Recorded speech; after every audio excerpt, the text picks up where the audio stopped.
Alors, pour ce troisième exercice sur les lus, on va travailler sur les lus verticaux. Voilà, vraiment la base du lu.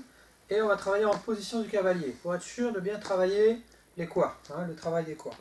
Donc, cavalier, les pieds largeur du bassin, semi-assis, et travailler ici. Alors, si vous connaissez les exercices de base que je propose sur le site, on a cet exercice-là.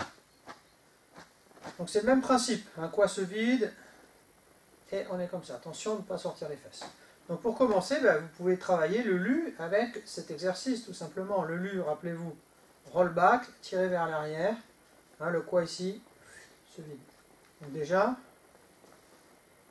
c'est quelque chose qu'on fera peut-être à deux, mais c'est vraiment la base. Vous pouvez déjà vous entraîner à faire ça sans transfert de poids pour l'instant, on verra ça plus tard, sur les lus ici.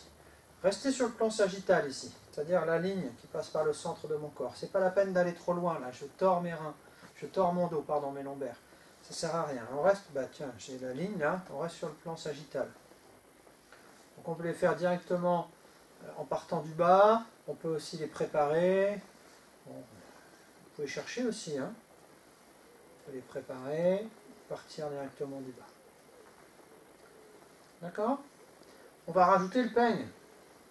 Sur une poussée, par exemple, on va rajouter un peigne et lu avec l'autre bras. Ainsi, la main qui faisait peigne va se retourner pour avoir la possibilité d'un tsai, puisqu'il y aura les deux mains de l'autre pour tsai ici et lu. D'accord? Donc d'abord toujours avec la même main, parce que c'est plus facile. Donc ça, évidemment, ça va vous servir pour tous les lus de ce genre que vous allez retrouver dans la forme. Que ce soit dans le Sesunshu, la première séquence avant le simple fouet. Après vous changez, la main fait peigne et elle va faire tsai, elle va se retourner, peigne, tsai, et ici, lu. À peu près la main au niveau du coude ici. Là on ne va pas plus loin que le plan sagittal, c'est pas la peine d'aller trop loin. Voilà, on a rajouté le peigne, vous allez voir à deux. Ça va être plutôt sur une poussée qui arrive sur le peigne. Voilà. On changera à la fin, parce que c'est quand même plus difficile.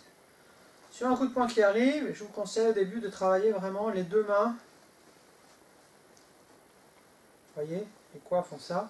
Les deux mains qui viennent ici, tranquillement, sans savoir trop qui fait lu. Il y a deux mains qui font lu au début, c'est pas grave. C'est très simple comme ça, comme exercice à comprendre. Donc ça vous entraîne dans des spirales, dans des cercles. Comme ça, on est très relâché au niveau des épaules, très relâché au niveau des coudes. Et on comprend bien la dynamique du lu ici sans forcer. On verra qui fait quoi au niveau des mains, mais dans un sens, dans l'autre.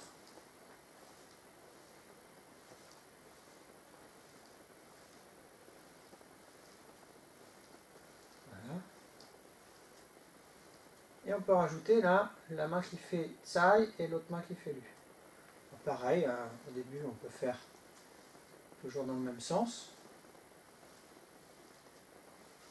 puis changer de sens, faire toujours dans l'autre sens, et pour finir, ce que je pense que c'est le plus technique, changer à chaque fois. Vous allez voir à deux. Voilà.